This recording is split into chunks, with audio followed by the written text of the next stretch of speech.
यह कहानी होती है राजस्थान के मंगलपुर गांव से। उस समय मंगलपुर गांव पर ठाकुर भवानी प्रताप सिंह का राज था, जो मंगलपुर का उस समय भगवान समझा जाता था। वो बहुत ही क्रूर इंसान था। दया नाम की भावना उसके हृदय में ही नहीं थी। जो उसके खिलाफ बोलता था उसको उसी समय फांसी पर चढ़ा देता था, इसलिए सभी उससे डरते थे। सारा गांव उसकी गुलामी करता था और वह सभी पर बहुत अत्याचार करता था। वह किसी भी गांव की स्त्री को उठा ले जाता था। उसका अत्याचार धीरे धीरे बढ़ता ही जा रहा था। ठाकुर की इस समय कोई संतान नहीं थी। उसकी पत्नी जानकी देवी रोज स्नान करके पूजा पाठ किया करती थी तथा रोज भगवान से यह प्रार्थना किया करती थी कि उसे संतान सुख मिल जाए। ठाकुर को भी कभी कभी इस बात की चिंता सताती थी कि उसके बाद मंगलपुर पर कौन शासन करेगा। कभी कभी उसे रात को नींद भी नहीं आती थी। वह रात भर चहलकदमी करता रहता था। ठाकुर की हवेली से थोड़ी ही दूर एक कब्रिस्तान था। वह ईसाइयों का कब्रिस्तान था। वह ईसाइयों की जमीन भी पहले ठाकुर की ही थी, परंतु उसने वह जमीन ईसाइयों को बेच दी थी, क्योंकि उस जमीन के उसे वह बहुत अच्छे पैसे दे रहे थे। इसीलिए उसने अपनी जमीन बेच दी। उस कब्रिस्तान के आसपास रहने वाले कहा करते थे कि रात के 12 बजे के बाद से किसी के चीखने चिल्लाने की आवाज आती है। इसीलिए गांव का कोई भी व्यक्ति रात के समय उस कब्रिस्तान के आसपास भी नहीं जाता था। कब्रिस्तान मेन रोड पर था, जिससे लोग आना जाना करते थे, तो इसीलिए गांव के लोगों को न चाहते हुए भी इसी रास्ते से गुजरना पड़ता था। कब्रिस्तान वाले रोड पर करीब 5 किलोमीटर आगे प्राचीन काली माता का मंदिर था। इस मंदिर की यह मान्यता थी कि यहाँ मन की सारी मुरादें पूरी होती हैं। इस मंदिर में भक्तों का जमावड़ा लगा रहता था। यहाँ सुबह शाम के समय में भक्तों की काफी भीड़ देखने को मिलती थी, क्योंकि मंदिर बहुत प्रसिद्ध था। इसीलिए दूर दूर से भक्त माता का दर्शन करने आते थे। ठाकुर की पत्नी जानकी देवी भी वहाँ अक्सर पूजा पाठ करने जाया करती थी। ठाकुर पूर्ण रूप से नास्तिक था, इसीलिए वह अपनी स्त्री जानकी देवी को पूजा पाठ करने से रोकता था, परंतु वह मानती नहीं थी। इस प्रकार वक्त गुजर रहा था। मंगलपुर के लोगों को भी अब चिंता होने लगी थी कि अब ठाकुर के बाद उसकी गद्दी पर कौन बैठेगा। उन्हीं दिनों गांव में एक अघोरी बाबा आया और उसने अपनी धूनी मंदिर के सामने वाले शमशान घाट पर जमाई। मंदिर से करीब 2 से 3 किलोमीटर आगे जाकर गंगा नदी के पास शमशान घाट था। लोग अब उस अघोरी बाबा के पास अपनी समस्याएं लेकर आने लगे। अघोरी बाबा उनकी समस्या ध्यान पूर्वक सुनता था तथा उनका समाधान भी करता था। धीरे धीरे बाबा की ख्याति दूर दूर तक फैलने लगी और आसपास के गांव के लोग भी वहां आने लगे। यह खबर ठाकुर की पत्नी जानकी देवी के भी कानों में पड़ी। उन्होंने यह बात अपने पति को बताई। उसने कहा कि वह सब पहले से ही जानता है और बोला, तुम्हें पता है कि मैं तंत्र मंत्र और पूजा पाठ पर विश्वास नहीं करता, इसीलिए मुझे उस बाबा से क्या मतलब। परंतु जानकी देवी ने कहा कि एक बार बाबा को हमारी समस्या तो बताइए। गांव वाले कहते हैं कि वह बाबा बहुत करामाती है तथा सभी की समस्याओं का समाधान करते हैं। जानकी देवी के बहुत आग्रह करने पर वह अघोरी बाबा के पास जाने के लिए तैयार हुआ तथा उसने कहा कि समय निकाल कर वह उस अघोरी बाबा के पास अवश्य जाएगा और उसका भ्रम भी दूर करेगा कि तंत्र मंत्र से कुछ नहीं होता। जानकी देवी भगवान से ही प्रार्थना कर रही थी कि वह कोई बाबा चमत्कार कर दे और हमें संतान सुख प्राप्त हो जाए। ठाकुर के वैसे तो बहुत सारे नौकर थे, परंतु हरिया उसका सबसे वफादार नौकर था। उसने लगभग अपना आधा जीवन ठाकुर परिवार की सेवा में ही लगा दिया था, इसीलिए वह ठाकुर का मुंह लगा नौकर था। वह अपने परिवार के साथ हवेली में रहता था। हवेली के पीछे नौकरों के रहने का ठाकुर ने प्रबंध कर रखा था। वहां वह अपनी पत्नी शकुंतला और बेटी गहना के साथ रहता था। उसकी बेटी गहना की उम्र 16 साल की थी, परंतु वह पूर्ण यौवना नजर आती थी। वह भला की सुंदर थी। कई बार ठाकुर की नजरें भी उस पर खराब हुई, परंतु हरिया समझ गया और उसने अपनी बेटी को ठाकुर के सामने आने से मना कर दिया था। तभी उसे तुरंत उसकी नानी के घर भी भिजवा दिया था। उसकी नानी का घर पास के ही गांव में था।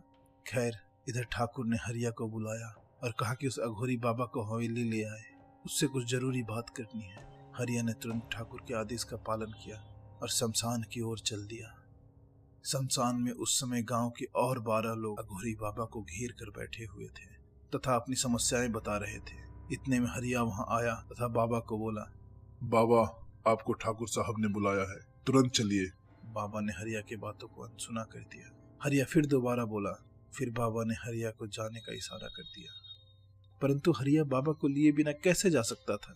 उसे ठाकुर के आदेश का पालन हर कीमत पर करना था। इसीलिए हरिया बोला, मैं आपको लिए बिना नहीं जा सकता। फिर बाबा ने अपना मौन व्रत तोड़ा और गुस्से में आग बबूला होकर बोला, कुआं प्यासे के पास नहीं, प्यासा कुएं के पास आता है। ठाकुर को खुद और लोगों की तरह मेरे पास आना होगा। बाबा को गुस्से में देखकर हरिया वहां से भाग गया तथा सारी बात जाकर ठाकुर को बताई। ठाकुर को यह सब सुनकर गुस्सा आया, क्योंकि यह पहली बार था कि किसी ने ठाकुर के आदेश की अवहेलना की थी। ठाकुर गुस्से में पैर पटकता हुआ जाने लगा और बोला, आज उस बाबा का अंत समझो। मैं वहीं शमशान घाट में उसका क्रियाक्रम करके आऊंगा। यह सब ठाकुर की पत्नी जानकी देवी भी सुन रही थी। उसने सोचा कि वह ठाकुर को रोके, परंतु ठाकुर को गुस्से में देखकर वह डर गई। ठाकुर ने तुरंत हरिया को गाड़ी निकालने के लिए कहा। हरिया ने गाड़ी बाहर निकाली और ठाकुर को लेकर तेज रफ्तार में शमशान की ओर चल दिया। ठाकुर ने अपनी बंदूक में गोली डालना चालू कर दिया। यह सब देख हरिया को बहुत डर लग रहा था, परंतु वह लगातार गाड़ी चला रहा था। जैसे जैसे शमशान घाट नजदीक आ रहा था, ठाकुर का क्रोध बढ़ता जा रहा था। शमशान घाट आते ही हरिया ने जोर से ब्रेक लगाया। ठाकुर गाड़ी से तुरंत उतरकर अघोड़ी के पास जाने लगा। गांव वाले ठाकुर को देखकर पीछे हट गए। ठाकुर बंदूक तान ही रहा था, तभी अघोरी बाबा ने ठाकुर को घूर कर देखा। बस फिर ठाकुर शांत हो गया। वह चुपचाप अघोरी बाबा के पास जाकर बैठ गया। तब बाबा बोला, ठाकुर, तेरे वंश पर श्राप है, इसीलिए सालों के बाद भी तू पुत्र सुख से वंचित है। कैसा श्राप? जब तू 5 साल का था, तेरे पिता ठाकुर राम प्रताप सिंह को उसके खास नौकर ने श्राप दिया था कि तेरे पुत्र के बाद कोई भी मंगलपुर पर राज नहीं कर पाएगा, क्योंकि तेरे पुत्र के बाद तेरे खानदान में कोई दूसरा पुत्र नहीं होगा। यह श्राप उसने मरते हुए दिया था। उसके बाद तेरे पिता ने अपने नौकरों को बुलाकर तेरी वो कब्रिस्तान वाली जमीन पर उसको दफन करवा दिया था। आज भी उसकी आत्मा भटक रही है। बाबा, इस श्राप से छुटकारा पाने का कोई उपाय बताइए। इसके लिए उसका विधिवत अंतिम संस्कार करना होगा और एक कुंवारी कन्या की बलि देनी होगी। ठाकुर चौंका। बलि? हाँ, बलि, क्योंकि अंतिम संस्कार करने से केवल उस आत्मा को ही शांति मिलेगी, परंतु उसके श्राप से मुक्ति नहीं मिलेगी। बलि देने से उसका श्राप उस कन्या से होकर गुजर जाएगा। बाबा, यह सब कब करना होगा? आने वाली पूर्णिमा को रात 12 बजे के बाद। यह सब सुनकर गांव के लोग और ठाकुर भी सारा माजरा समझ गया कि इसी आत्मा के चीखने चिल्लाने की आवाजें कब्रिस्तान में आती है। ठाकुर को थोड़ा डर लग रहा था, परंतु वह प्रसन्न था कि अब मेरे बाद मेरा कार्यभार मेरा पुत्र संभालेगा। अब ठाकुर बहुत खुश हो रहा था और जल्द से जल्द हवेली पहुंचकर अपने पत्नी को यह बताना चाहता था। ठाकुर हवेली पहुंचते ही चिल्लाया, जानकी! उसकी पत्नी आई। उसने ठाकुर को ऊपर से नीचे तक देखा और सोचने लगी, जब गए थे तो इतने गुस्से में थे और अब इतने प्रसन्न होकर लौटे। आखिर अचानक ऐसा क्या हो गया? जानकी, मैं आज बहुत प्रसन्न हूँ। यह समझ लो कि आज बहुत बड़ा बोझ सिर से उतर गया। अब बताइए तो सही, ऐसा क्या हो गया? अगर तुम्हें पता चलेगा तो तुम मेरे से ज्यादा प्रसन्न हो जाओगी। अब पहले ही बुझाते रहेंगे या कुछ बताएंगे भी? इस हवेली को इसका युवराज मिलने वाला है, मतलब मेरा और तुम्हारा पुत्र आने वाला है। जानकी देवी के चेहरे पर यह सुनते ही तुरंत एक चमक आ गई। परंतु एक समस्या है। अब क्या समस्या है? फिर ठाकुर को सारी बातें जो अघोरी बाबा ने बताई थी जानकी देवी को बता दी। सारी बातें सुनकर जानकी भी भयभीत हो गई। जब ठाकुर ने समझाया तो थोड़ी शांत हुई। मगर कुंवारी कन्या लाएंगे कहाँ से? कोई भी गांव वाला इसके लिए तैयार नहीं होगा। अरे जानकी, कन्या तो हमारे घर में ही है। कौन? अरे अपनी गहना, हरिया और शकुंतला की बेटी। उसके जैसी लड़की इस बलि के लिए नहीं मिलेगी, क्योंकि गहना का जन्म इसी हवेली में हुआ था। उसे यह ठीक नहीं लगा, इसलिए वह बोली, गांव में कई और भी तो कुंवारी कन्याएं हैं, आप उनमें से किसी एक को बलि क्यों नहीं देते? जानकी, उन लड़कियों पर मुझे भरोसा नहीं है। क्या पता वो गांव के किसी लड़के के संपर्क में हो, इससे हमारी बलि व्यर्थ जा सकती है। बहुत सोच विचार कर मैंने यह फैसला किया है। ठाकुर के समझाने पर जानकी देवी मान गई, क्योंकि वह पुत्र मोह में बंधी हुई थी। अब ठाकुर को बस इंतजार था आने वाली पूर्णिमा की रात का। अभी पूर्णिमा में शेष 15 दिन थे। ठाकुर पूजा पाठ आदि की तैयारियों पर ध्यान दे रहा था। अब ठाकुर यह सोच रहा था कि गहना को शमशान लेकर कैसे जाऊं। ठाकुर ने सोचा, गहना अभी बच्ची है, उसे घुमाने और कपड़े का लालच दूंगा तो वह साथ चल पड़ेगी और रही बात हरिया की, तो उसे मैं दूसरे गांव शराब लाने के लिए भेज दूंगा, और शकुंतला तो इतनी रात को सो ही जाएगी, नहीं तो उसे बेहोश कर दूंगा। ठाकुर यह सब हवेली में टहलते टहलते सोच रहा था। तब उसने जानकी देवी को बुलाया और अपनी योजना से अवगत कराया और कहा, जानकी तुम नई साड़ी मंगाकर गहना को देना और कुछ पैसे भी देना, और कहना कि हम पास के ही गांव में मेला के लिए चलेंगे। तुम शाम को तैयार रहना और अपनी माँ को कुछ ना बताना, क्योंकि वह इसके लिए तैयार नहीं होगी। सारी बातें सुनकर जानकी देवी ने हाँ कर दी। अब ठाकुर निश्चिंत हो गया। आखिर 15 दिन भी बीत गए। पूर्णिमा वाले दिन सुबह सुबह अघोरी बाबा के पास ठाकुर पहुंचा। बलि का प्रबंध हो गया? जी बाबा, हो गया। हमें पहले उस आत्मा का अंतिम संस्कार करना होगा, जो कि सबसे कठिन कार्य है, क्योंकि इसमें वो आत्मा बहुत विघ्न डालेगी, परंतु मैं अपनी शक्तियों से उसे रोक दूंगा। तुम जल्दी से उसके शरीर को जला देना। ठीक है बाबा। अब सब योजनाबद्ध तरीके से चल रहा था। शाम को ठाकुर ने हरिया को भेज दिया और शकुंतला को ठाकुर के आदमियों ने बेहोश कर दिया। इधर ठाकुर कब्रिस्तान पहुंच चुका था तथा अघोरी बाबा भी वहां पहुंच चुका था और मंत्र का जाप कर रहा था।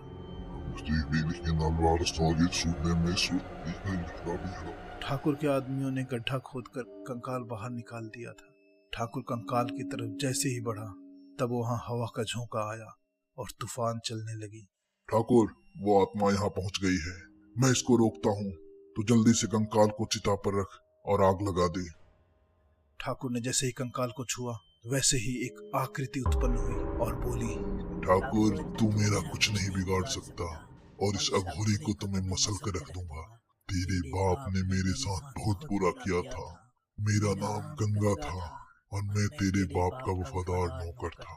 एक बार उसने मुझे चाय बनाकर लाने को कहा। उस दिन बरसात हो रही थी और रसोईया अपने गांव छुट्टी लेकर गया हुआ था। तेरे बाप के सामने बारिश का पानी पड़ा था। मैं जैसे ही चाय लेकर आया, मेरा पांव फिसल गया और सारी चाय तेरे बाप के ऊपर गिर गई। वो आग बबूला हो गया। मैं उसके पैरों में गिर गया और गिड़गिड़ाकर उससे माफी मांगने लगा, पर उसे मुझ पर जरा भी दया नहीं आई। उसने अपने लठौतों को बुलाकर मुझे बहुत पिटवाया। जब मैं अधमरा हो गया, तब उसने मुझे जिंदा दफन करने को कहा। मुझ में थोड़ी जान बची थी, फिर मैंने तेरे बाप को श्राप दिया। बता ठाकुर, क्या गलती थी मेरी? ठाकुर यह बात सुनकर भयभीत हो गया था। तभी बाबा ने उस आत्मा पर अभिमंत्रित जल छिड़का, जिससे वह तड़पने लगा। बाबा लगातार मंत्र पढ़ा जा रहा था।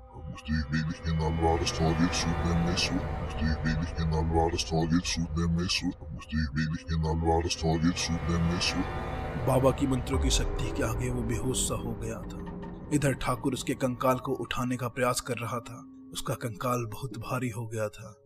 यह आत्मा की शक्ति का प्रभाव था। तभी बाबा ने एक रुद्राक्ष का मोती ठाकुर को फेंक कर दिया और बोला, इसको इस कंकाल के मस्तक पर रख दे। ठाकुर ने जैसे ही उसके मस्तक पर रखा, वह हल्का हो गया। ठाकुर ने तुरंत फुर्ती दिखाते हुए उसे चिता पर लिटाया और तेल छिड़क कर आग लगा दी। वह आत्मा जलकर भस्म हो गई और ठाकुर ने चैन की सांस ली। अब उधर जानकी देवी गहना को मेला घुमा रही थी। उसने उसे बहुत सारे कपड़े और जेवर दिलवाए थे। अब वह उसे शमशान घाट लेकर आई थी, क्योंकि अब बलि का समय हो चुका था। सब वहां पहुंच चुके थे। गहना ने जानकी देवी से पूछा, अब हम यहाँ क्यों आए हैं मालकिन? यहाँ तो मुझे बहुत डर लग रहा है। जानकी देवी बोली, गहना, यहाँ पूजा पाठ हो रही है। देख, बाबा भी यहाँ बैठे हैं। हमें भी पूजा में शामिल होना होगा। अघोरी बाबा ने गहना को बैठने का इशारा किया। गहना बैठ गई। बाबा ने मंत्र पढ़ना चालू किया। फिर काफी देर मंत्र पढ़ने के बाद बाबा ने मुट्ठी भरकर एक खास किस्म की भस्म को गहना पर फेंक दिया और भस्म को चाटने के लिए कहा। गहना को अब सब पर शक होने लगा था। जानकी देवी गहना को देखकर समझ गई थी कि वह यह सब समझ रही है। उसने तुरंत गहना का मुंह खोलकर उसके मुंह में वह भस्म डाल दिया। भस्म डालते ही वो झूमने लगी, जैसे किसी नशे में हो। अब यह मेरे वश में है। मैं जैसा बोलूंगा यह वैसा करेंगी। ठाकुर, बलि वेदी तैयार कर। अब समय हो रहा है। जी बाबा। ठाकुर ने तुरंत अपने आदमियों को आदेश दिया कि इस लड़की को उठाओ और बलि वेदी पर रखो। सबने ऐसा ही किया। ठाकुर, तुझे इसकी बलि चढ़ानी होगी। जब मैं कहूँ तो इस लड़की की गर्दन इस काली माँ के खड़ग से काट देना। ठीक है बाबा। बाबा मंत्र पढ़ रहा था और गहना के ऊपर अभिमंत्रित जल छिड़क रहा था। थोड़ी देर बाद बाबा बोला, ठाकुर, अब इस लड़की को मैंने पवित्र कर दिया है, अब तो इस पर वार कर। ठाकुर ने खड़ग उठाकर वार किया। तुरंत खून का फवारा फूट पड़ा। जानकी देवी यह देखकर भयभीत हो गई। जानकी देवी, अब डर मत, यह खुश होने का समय है। अब तेरी गोद में हमारा पुत्र आने वाला है।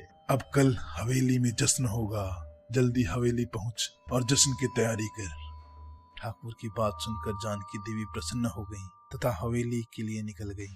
अब तेरे वंश का श्राप टल चुका है, अब तू निश्चिंत हो जा। बाबा, मैं आपका यह उपकार जीवन भर नहीं भूलूंगा। बताइए बाबा, आपको क्या चाहिए? ठाकुर, जो मुझे चाहिए तू मुझे नहीं दे सकता। तेरा धन दौलत मेरे किसी काम का नहीं, जा चला जा। ठाकुर बाबा की बात सुनकर समझ गया था कि अब यहाँ से निकलकर हवेली पहुँचना चाहिए। ठाकुर अब प्रसन्न था कि सब सकुशल निपट गया।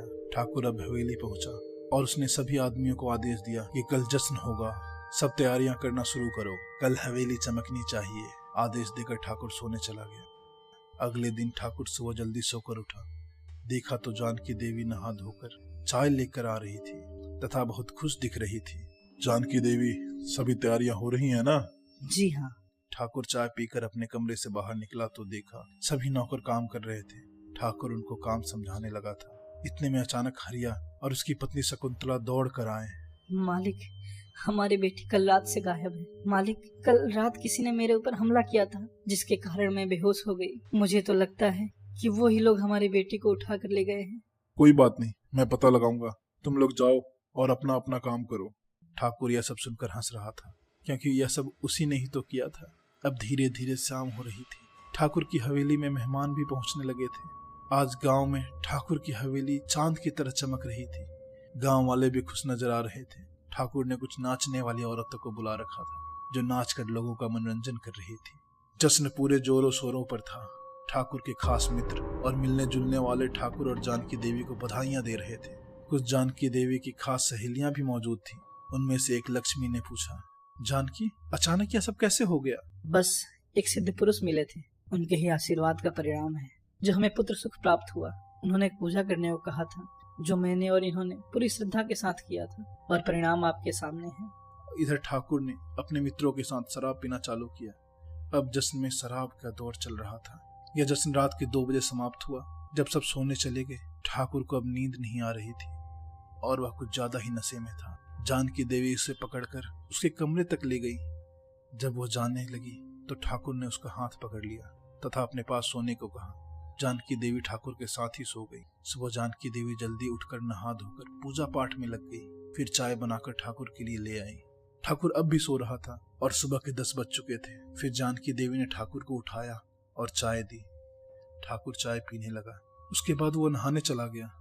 अब हवेली में खुशी का माहौल था। सभी खुश थे। बस गांव वालों के डर सता रहा था कि कहीं ठाकुर का पुत्र भी ठाकुर की तरह दुष्ट ना हो। अब सब कुछ सही चल रहा था। जानकी देवी ठाकुर के पास आई और बोली, सुनिए, आपसे कुछ कहना है। बोलो, क्या कहना चाहती हो? जी, मैं सोच रही थी कि अब तो सब ठीक हो गया है। मैं पास के शिव मंदिर में गरीबों को भोजन कराना चाहती हूँ, ताकि भगवान से कुछ पुण्य मिले। ठीक है, जाओ। जानकी देवी चली गई और ठाकुर भी अपने एक जरूरी काम से पास के गांव में चला गया। लेकिन तभी अचानक जब जानकी देवी मंदिर की सीढ़ियां चढ़ रही थी तो उसे चक्कर आ गया और वो गिर गई। गांव वालों ने देखा तो तुरंत उठाया। हरिया को पता चला तो घबरा गया। आनन फानन में वह ठाकुर के पास पहुंचा। मालिक वो, अरे तो घबरा क्यों रहा है? वो क्या? ठाकुर, वो मालकिन, अरे क्या हुआ जानकी को? बोल नहीं तो गोली मार दूंगा। ठाकुर, वो मालकिन मंदिर की सीढ़ियों से गिर गई। यह सुनते ही ठाकुर ने हरिया को जोर से थप्पड़ मारा और बोला, तू कहाँ था? देख नहीं सकता था? चल अब जल्दी चल। ठाकुर गांव के अस्पताल पहुंचा और डॉक्टर से पूछा, क्या हुआ? क्या कोई गंभीर बात तो नहीं? नहीं ठाकुर साहब, कुछ खरोचे आई हैं, आप बस मुंह मीठा कराइए। अरे बात क्या है? मुबारक हो, आप पिता बनने वाले हैं। क्या ठाकुर पिता बन पाएगा? क्या होगा उसकी भली का? क्या वो अपने पुराने पापों से मुक्त हो गया? हरिया जो इतना वफादार था, वो अपनी पुत्री के बारे में सुनकर आगे क्या करेगा? ये सब जानने के लिए बने रहिए इसके अगले भाग के लिए, जो कल आपको हमारे चैनल पर शाम 6 बजे मिल जाएगा। तो आज के लिए बस इतना ही। जल्द मिलते हैं इसके अगले भाग में। तब तक के लिए धन्यवाद।